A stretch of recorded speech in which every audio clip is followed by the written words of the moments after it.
let's talk about what people are actually buying on your website. They're not buying what you offer or what you do.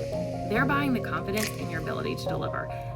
And how do we do that, right? How do we instill this confidence? So we're going to do that by implementing trust signals throughout the website in the appropriate places. So let's kind of run through some of the trust signals that we have, that you already have in your business, that we can add on our website, and the places that we can put them on the website to make the most impact. So what are trust signals, right?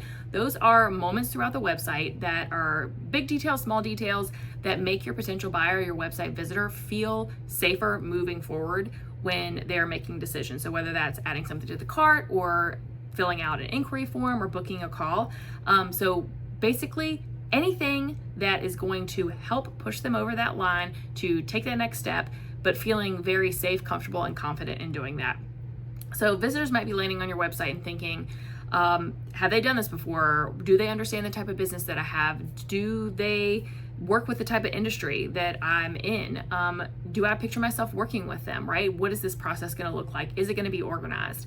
So a good website answers these questions without making your visitor ever have to ask them.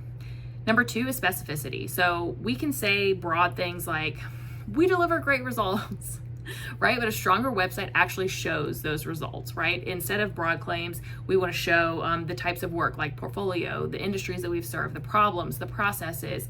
Clear details makes it feel so much more credible when you can actually break down, here's the service, here was the client, here was the industry, here was the before and after, problem solution, thought process, all of it, right? Breaking that down is so much more helpful than just saying, we deliver great results. Number 3 is proof, right? So talking about like logo reel or testimonials. We want to make sure that we're inserting these things in your website in areas where decisions are being made. So this looks like on pricing pages or service pages, contact form, things like that. We don't want to bury all of this really good information that's coming from outside perspective, right? Which is always great, because I can sit here and tell you how great I am on my website, but having someone else do that is super credible, right? Because that is someone who's worked with me, who's gone through the process, etc. And now they're sharing with the world that this is what it was like, right? So backing up my claims that I'm putting on the website, right? So we want to make sure that we're putting these moments of proof in areas on our website where people are making decisions. Number 4 is the process itself, right? That's a trust signal. So whatever your service is or whatever your offer is, breaking down what that next step looks like for your potential customer is super helpful in getting them to take that next step, right? Feeling comfortable about what happens after it, right? So we can explain what it is that we sell, but if we can't break down, step 1, 2, 3, like all the way from beginning to end, then it's kind of leaving it up to our potential client's imagination about what's going to happen in the middle, right? And that can create some real uncertainty and real uncomfortability right there. Number 4, I believe we're on, is people, right? People trust people. People want to work with people. So making sure that we have a strong team page, bios, photos.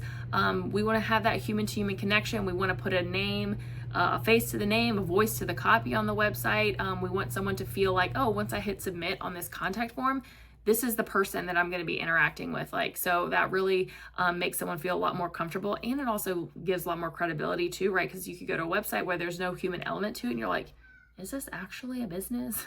Are there actually people here, right?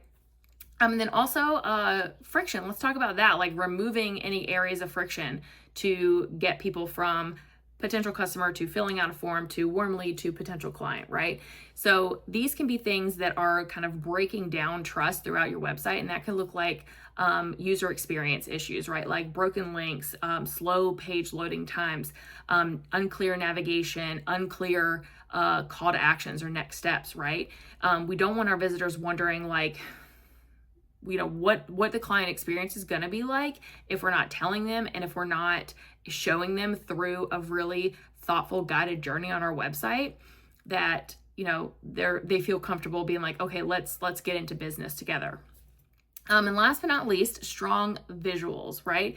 We want to make sure that we're creating consistent experience throughout the website, that page to page things look very similar, things are on brand, that we've got a really consistent, cohesive visuals, copy, messaging, all of that feels aligned, and it'll make you look and feel more credible to potential customers.